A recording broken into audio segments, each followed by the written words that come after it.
Hey, what's up everybody? Welcome to week 19 recap of commercial diving school. In this video, I'm going to be recapping everything that we did this week. This is the second to the last week of our diving program. If you haven't subscribed, make sure to subscribe, leave a like if you enjoyed this video, leave any comments or questions for me down below. So let's start off with Monday. We did 2 dives. The first dive was to 132 feet. And then the second dive was to 70 feet. Like I've explained in previous videos, we don't spend the whole time at that depth. Those are just the maximum depths. So our maximum depth on our first dive was 132 feet, but we probably only spent the last couple minutes of our bottom time at 132. Most of the time was at 20 feet, and a little bit more time was at 50 and then 70. And then we're doing decompression stops on the way up. So on the way up from 132, we stop at 70 feet because there's a platform at 70 feet. Same thing for stopping at 50 feet, and then same thing for stopping at 40, 30, 20, and then last stop is at 10 feet. For the 132 dive, the 10-foot safety stop or decompression stop is the longest one. It's 20 minutes long. There's no platform at 20 feet, so you're kind of just dangling there. So you just have to hold on. They don't want you hooking yourself on because they don't want you like struggling to get it off when you need to go to the next safety stop, because that could be, that could be dangerous. Because you need to be at a precise depth for a precise amount of time in order for the decompression schedule to work. And also for the second dive to 70 feet, most of the time was spent at 20 feet. So for Monday, we actually got to do rigging and knots. So we took down just regular line, and everybody had their own, and you just sat on the 20-foot platform. And just do, however many knots you remember. If you remember them all, you just cycle through them one at a time, and just keep going until we're done with that depth. And just so we can get that logged into our work notes that we were at 20 feet or did a 70-foot dive, but during that dive we worked on this skill. So that was Monday. And Tuesday we did our 165-foot dive in the diving bell with hot water hose, and we started at 3 in the morning. We had to start so early because we had so many people to cycle through. And not only do you have to do in-water decompression stops, and you're going down and back up in a slow moving diving bell, but you also have to do about an hour in the hyperbaric chamber to decompress after your 165-foot dive. So it takes all day long.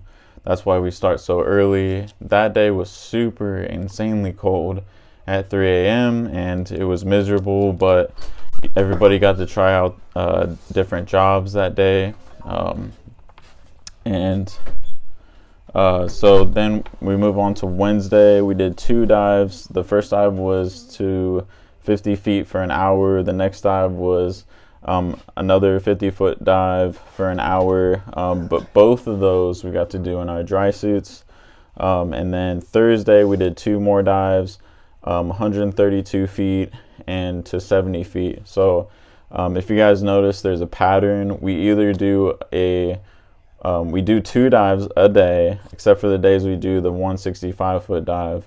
And when we do 2 dives, we either do a 50-foot dive and a 50-foot dive, or a 132-foot and a 70-foot dive. So those are the only kind of dives that we do here. We don't change it up and go to different depths or whatever. It's always those same depths. And so on Thursday, like I said, another 132 and another 70. That day we got to work on like a little small project. We had a we had a pipe square.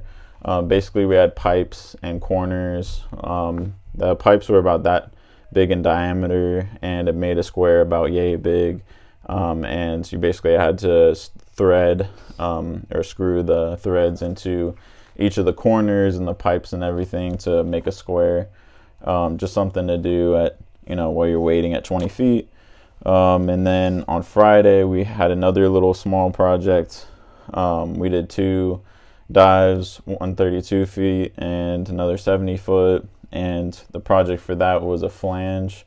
It was basically like a plastic material, and it had about 8 nuts, bolts, and 2 washers per bolt.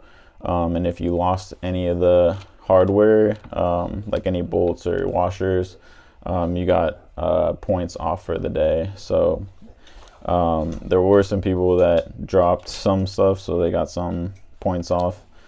I'm not gonna say who though.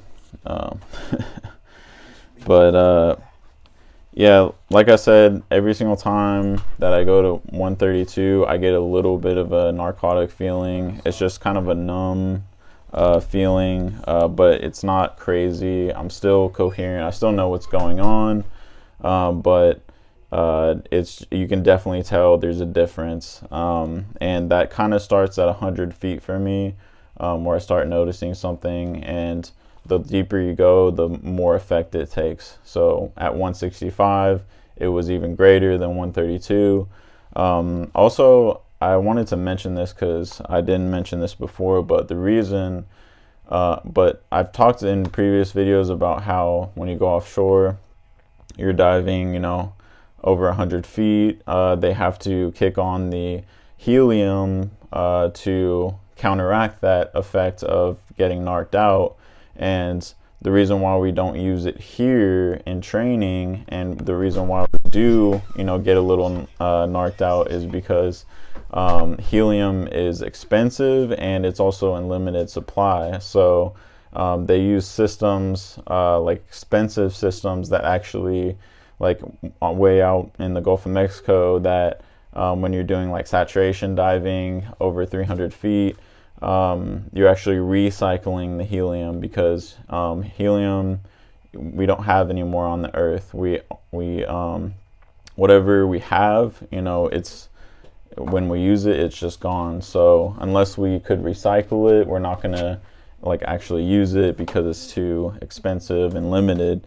So I thought that was a fun fact. But yeah, also this week I talked about doing neurological exams, which are basically small physical tests that we do. So basically like heel to toe, like walk in a straight line, and then do heel shin slides, and also do rapid hand movements. And then you also have to tilt your head back, close your eyes, and touch your nose, interchanging your hands.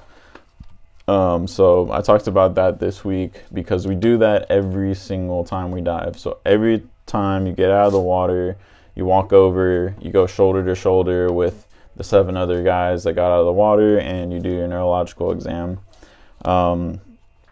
And basically that was the entire week.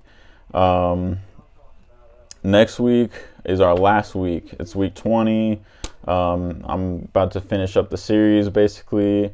We do a dive, 132 foot dive on Monday. We actually dive on Sunday as well. So we'll start our week off with Sunday, but I'll probably include that in Monday's video. And then we dive in our dry suits again. And then Tuesday we do another dive to 165 feet, but I'll bring my GoPro this time. So I'll try to film that, and also get me going into the hyperbaric chamber, and probably me coming out after decompressing. And then our last dives are Wednesday. We do 2 dry suit dives on Wednesday. That's the last day we dive. Thursday's a makeup day / cleanup day, and packing day, stuff like that. And then Friday we graduate in the morning. So it's our last day of commercial diving school on Friday, next Friday. Yeah, if you're interested in any of that, please stay tuned. I hope you guys liked this video. Thank you so much for watching. Subscribe to the channel if you haven't already. Leave a like if you enjoyed, and leave any comments or questions for me in the comment section down below. I will get to it. And anyways, hope you guys have a great one. I will see you in the next video. Peace.